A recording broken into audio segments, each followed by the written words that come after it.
Hello friends, कैसे हैं। मुझे पता चला है कि हमारे बच्चे वचन के पहले रूल और दूसरे रूल को बहुत अच्छे से फॉलो कर पा रहे हैं और एक वचन वाले शब्दों को बहुवचन में आसानी से बदल पा रहे हैं। तो चलिए आज हम बात करते हैं इसी वचन के तीसरे रूल की। स्टार्ट करें? ठीक है। तो सबसे पहले हमें इस की पॉइंट को ध्यान में रखना है कि अगर किसी भी शब्द में आखिरी व्यंजन ई आता है स्वर, तो वो बदलेगा छोटी ई स्वर प्लस या। फॉर एग्ज़ाम्पल मिठाई, लास्ट में क्या आया? ई स्वर। किस में बदलेगा ये अब? छोटी ई प्लस या, यानी कि मिठाई या। ठीक है। दूसरा ही इसी का एग्जाम्पल है दवाई। किस में बदलेगा? छोटी ई स्वर प्लस या, दवाई या, दवाइयाँ। ठीक है। दूसरा की पॉइंट है कि अगर किसी भी शब्द में आखिरी व्यंजन के पास बड़ी ई की मात्रा है तो वो बदलेगी छोटी ई में प्लस या। फॉर एग्ज़ाम्पल लड़की, क के पास बड़ी की मात्रा है, ये बदलेगी छोटी ई प्लस या, लड़की या। ठीक है। दूसरा एग्जाम्पल है तितली, ल के पास बड़ी ई प्लस क्या लगाएंगे हम?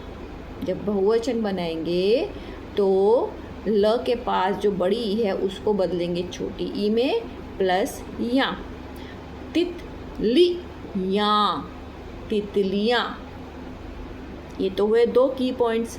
अब तीसरा की पॉइंट ये है कि अगर कभी ऐसा होता है कि जो हमारे संयुक्ताक्षर हैं, यानी कि आधे अक्षर आते हैं किसी भी शब्द में और हमें उन्हें बहुवचन में बदलना है, तो वहाँ पे हम क्या करेंगे?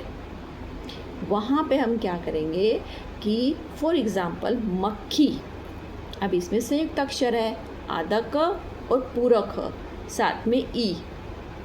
इसमें रूल तो वही होगा कि बड़ी ई छोटी ई में बदल जाएगी, लेकिन जो मात्रा है ना, वो जो खड़ी पाई वाला क है उसके आगे से लगाएंगे। ठीक है। कहाँ से लगाएंगे? क के आगे से ख तक प्लस में या, मक्खी या। ठीक है। दूसरा द्वितीय व्यंजन वाला अगर कोई शब्द है जैसे बिल्ली, इसमें भी सेम रूल फॉलो होगा। कहाँ से मात्रा आएगी?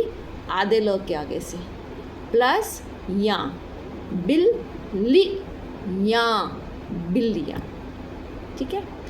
अब चौथा की पॉइंट क्या है कि अगर कभी ऐसा होता है कि किसी भी शब्द में खड़ी पाई वाला व्यंजन नहीं है, जैसे ट, ठ, द, ढ और ड।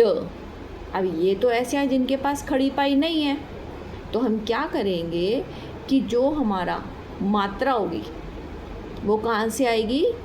आधे व्यंजन के आगे से नहीं, बल्कि इसमें पूरे व्यंजन के आगे से आएगी। फॉर एग्ज़ाम्पल छुट्टी, आधा ट पूरा ट, लेकिन जब अब इसको बहुवचन बनाएंगे तो मात्रा कहाँ से आएगी? जो पूरा ट है, क्योंकि आधे ट के नीचे तो हमने हलंत लगाना है। ठीक है ना।